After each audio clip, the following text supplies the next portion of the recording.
Kawasan Laut China Selatan semakin sensitif. Indonesia dan Malaysia bisa jadi sasaran China dalam sengketa di Laut China Selatan jika mengeksplorasi wilayah tersebut.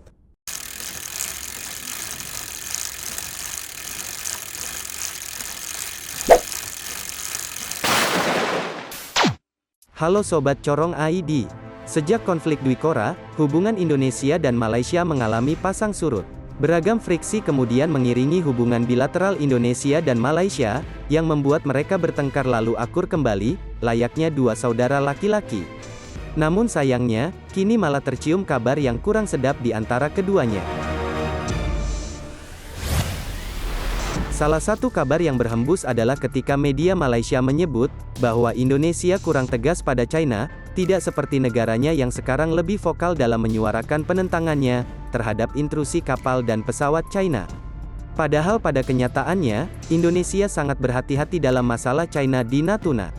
Yang admin suka, Indonesia sangat selektif tentang bagaimana dan kapan bereaksi dan menanggapi ketegasan China, yang bahkan saya sebut sebagai provokasi di Laut Natuna. Tidak asal bertindak, karena Indonesia telah memilih untuk menyelesaikan masalah Natuna dengan dialog, agar tidak menimbulkan konflik atau semacamnya.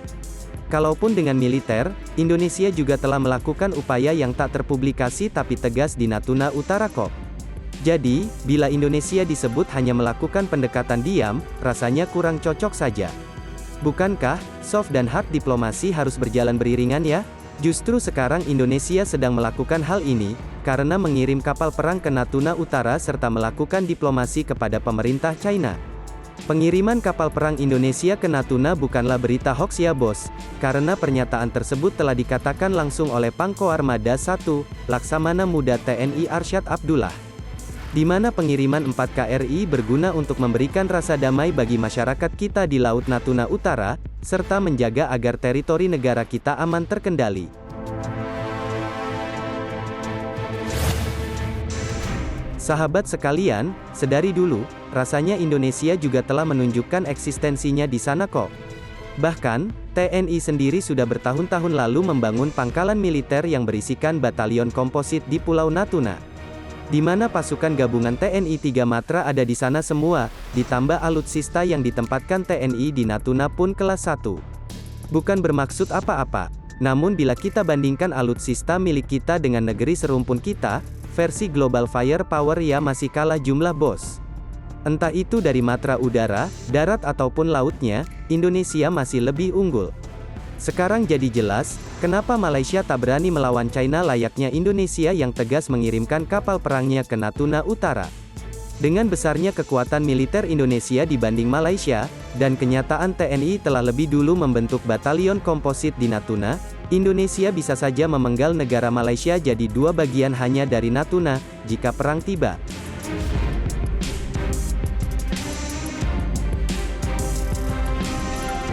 Bukan tanpa sebab, karena dikutip dari laman Mstar yang diketik oleh Mo Hasni Motrusli, dosen senior di University Sains Islam Malaysia, yang menyebut bahwa Natuna adalah gugusan pulau yang tersebar di tengah LCS, yang memisahkan semenanjung Malaysia dengan Sabah dan Sarawak.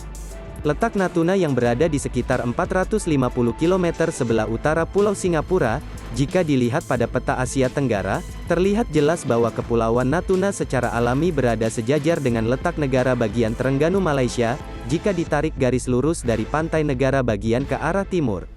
Kedaulatan Indonesia atas Natuna telah menciptakan ruang lingkup wilayah Indonesia yang membagi Malaysia menjadi dua bagian. Sampai saat ini Kepulauan Natuna tetap menjadi wilayah Indonesia, meskipun secara geografis posisi kepulauan lebih sejajar dengan posisi Malaysia, begitu singkatnya bos. Jadi, apabila Indonesia tega, bisa saja lo melakukan larangan terbang bagi maskapai komersil dan militer Malaysia di atas teritori Natuna. Akibatnya warga Sarawak atau semenanjung Malaysia harus terbang melambung dulu ke LCS, yang dampaknya akan menaikkan harga bahan pokok Malaysia. Gimana nih? Sangat merugikan bukan?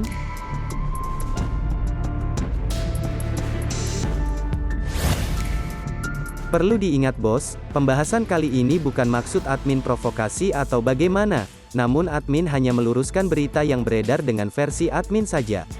Tapi ya semoga saja, hal itu tidak akan pernah terjadi, di mana lebih baik Indonesia dan Malaysia menjalin hubungan bilateral yang sehat demi keuntungan bersama, benar kan bos? Jadi bagaimana menurutmu terkait berita yang beredar di ranah publik ini? Coba tuliskan tanggapan kalian di kolom komentar.